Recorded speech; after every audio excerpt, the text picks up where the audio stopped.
Hi friends, ശ്യാമളാസ് കിച്ചണിലേക്ക് എല്ലാവർക്കും സ്വാഗതം. ഇന്ന് ഞാൻ ഒരു സ്പെഷ്യൽ കറിയാണ് കേട്ടോ ഉണ്ടാക്കാൻ പോണത്.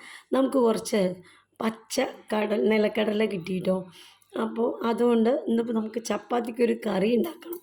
അപ്പോൾ നമ്മൾ വിചാരിച്ചു പീനട്ട് മസാല കറി, പീനട്ട് ബട്ടർ മസാല കേട്ടോ.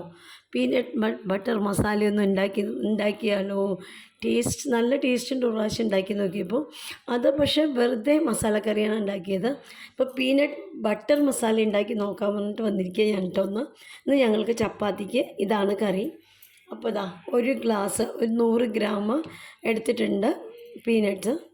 പിന്നെ വേണ്ടത് ഇതാ 1 സ്പൂൺ വെളുത്തുള്ളി ഇഞ്ചി ചതച്ച് വെച്ചിട്ടുണ്ട്. പിന്നെ ഒരു 10 ഉണ്ട് കേട്ടോ. 10 അണ്ടിപ്പരിപ്പ് വെള്ളത്തിലിട്ട് കുതിർത്ത് വെച്ചിട്ടുണ്ട്. നല്ല ഉണക്ക തേങ്ങയില്ല, അത് ഒരു ചെറിയൊരു കഷ്ണം എടുത്തിട്ട് ചെറിയ കഷ്ണമാക്കി വെച്ചിട്ടുണ്ട്. പിന്നെ ഒരു തക്കാളി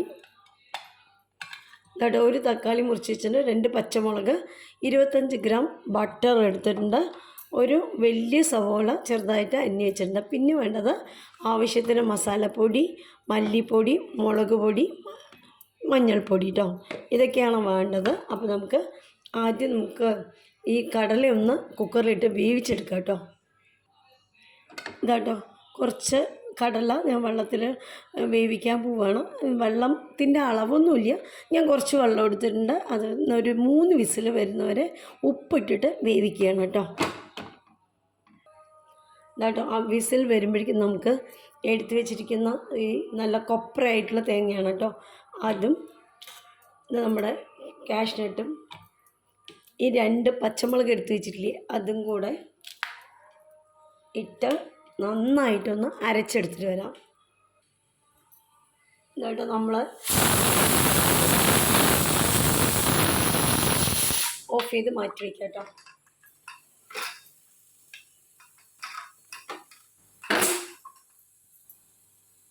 നമുക്ക് ഈ തക്കാളിയും കൂടെ ഒന്ന് അടിച്ചെടുത്തിട്ട് വരാം.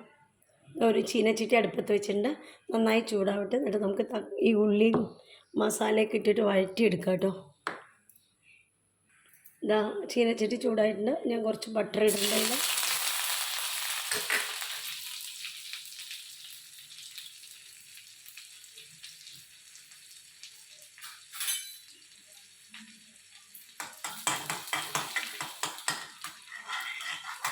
ബട്ടറിലേക്ക് എടുത്ത് വെച്ചിട്ടുള്ള ഉള്ളിയില്ലേ അത് ഞാൻ ഇടുന്നുണ്ട്.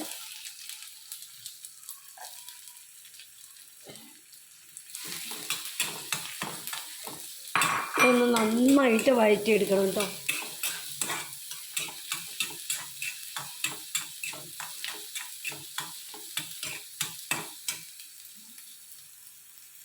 ഇനി ഇതിലേക്ക് എടുത്ത് വെച്ചിട്ടുള്ള വെളുത്തുള്ളി ഇഞ്ചി പേസ്റ്റ് ഇടുക.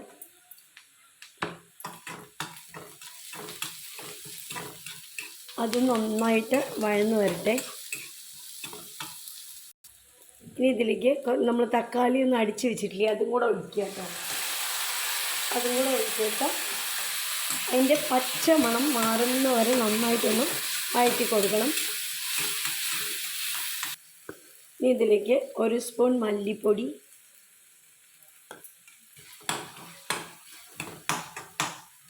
ആവശ്യത്തിന് മുളക് പൊടി, ഓരോരുത്തരുടെ എരിവിനനുസരിച്ച് ഇട്ടാൽ മതി കേട്ടോ. മുളക് പൊടി ഇട്ടിട്ടുണ്ട്. ഇനി കുറച്ച് മഞ്ഞൾപ്പൊടിയും കൂടെ ഇട്ട് കൊടുക്കണം. 1/2 സ്പൂൺ മഞ്ഞൾപ്പൊടി ഇട്ട് കൊടുത്തിട്ടുണ്ട്.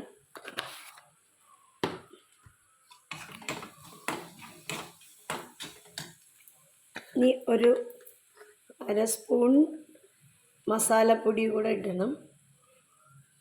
മസാലപ്പൊടി ഇട്ട് കൊടുത്തു. ഇത് നമ്മൾ വീട്ടിൽ തന്നെ പൊടിച്ചതാണ് കേട്ടോ. അതും കൂടെ നന്നായിട്ടൊന്ന് വഴറ്റിയെടുക്കട്ടെ.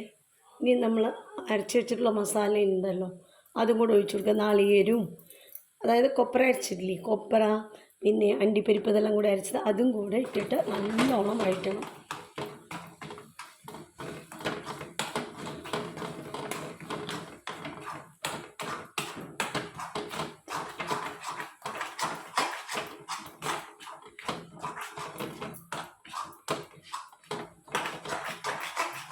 ഇതെല്ലാം പച്ചക്കല്ലേ അരച്ചത് നമ്മൾ. അപ്പോൾ ലേശം നന്നായിട്ടൊന്ന് വഴറ്റി കൊടുത്ത് അതിൻ്റെ പച്ചമണമൊക്കെ കളയണം. ഇനി ഇതിലേക്ക് നമ്മൾ വേവിച്ച് വെച്ചിട്ടുള്ള കടലയും കൂടെ ചേർക്കാം.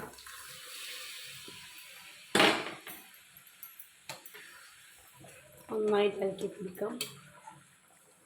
ഒന്ന് മീഡിയം ഫ്ലെയിമിൽ വെച്ചിട്ട് ഒന്ന് വേവിച്ചെടുക്കണം കേട്ടോ. എല്ലാം കൂടെ പിടിച്ച് വരണമല്ലോ, കടലയിൽ മസാലയൊക്കെ പിടിച്ച് വരുന്നവരെ ഒന്ന് അടച്ച് വെച്ച് മീഡിയം ഫ്ലെയിമിലിട്ടിട്ട് വേവിക്കാം. ഇതാട്ടോ നമ്മുടെ മസാല റെഡിയായി വന്നിട്ടുണ്ട്. ഇനി അതിൻ്റെ മുകളിലേക്ക് ലേശം ബട്ടർ ഇങ്ങനെ ഇട്ട് കൊടുക്കാം കേട്ടോ. എന്നിട്ട് ഓഫ് ചെയ്ത് വെക്കാം. മല്ലിയിലയും കരിവേപ്പിലയൊക്കെ അതിന് മീതെ വിതറി കൊടുക്കാം. അപ്പോൾ നമ്മുടെ പീനട്ട് ബട്ടർ മസാല റെഡി ആയിട്ടുണ്ട്. അത് നമ്മളൊരു ബൗളിലേക്ക് ഒഴിക്കുക കേട്ടോ. ഇതാട്ടോ ഇത് നല്ല ഹോട്ടലിലൊക്കെ ഉണ്ടാക്കുന്ന സ്റ്റൈലിൽ നല്ല ടേസ്റ്റിയാണ്. അപ്പോൾ എല്ലാവരും ഉണ്ടാക്കി നോക്കണം. നമ്മുടെ ചാനൽ ആദ്യമായിട്ടാണ് കാണുന്ന വെച്ചാൽ ഒന്ന് സബ്സ്ക്രൈബ് ചെയ്ത് കാണാൻ മറക്കരുത്. അപ്പോൾ പീനട്ട് ബട്ടർ മസാല അധികം ആരും ഉണ്ടാക്കിയിട്ടുണ്ടാവില്ല. ഒരു നല്ല ടേസ്റ്റാണ്. ചപ്പാത്തിക്ക് സൂപ്പറായിട്ടുള്ളൊരു കറിയാണ്. പിന്നെ പീനട്ടിൻ്റെ ഉപയോഗങ്ങൾ എന്താ പറയുക, യൂസ് എന്താണെന്നും അതിലെന്തൊക്കെ അടങ്ങിയിട്ടുണ്ടെന്നും എല്ലാം നിങ്ങൾക്കറിയാം. ഒന്നും നമ്മൾ പറയേണ്ട ആവശ്യമില്ല. അപ്പോൾ അതുകൊണ്ട് എല്ലാവരും ഉണ്ടാക്കി നോക്കണം. Thank you.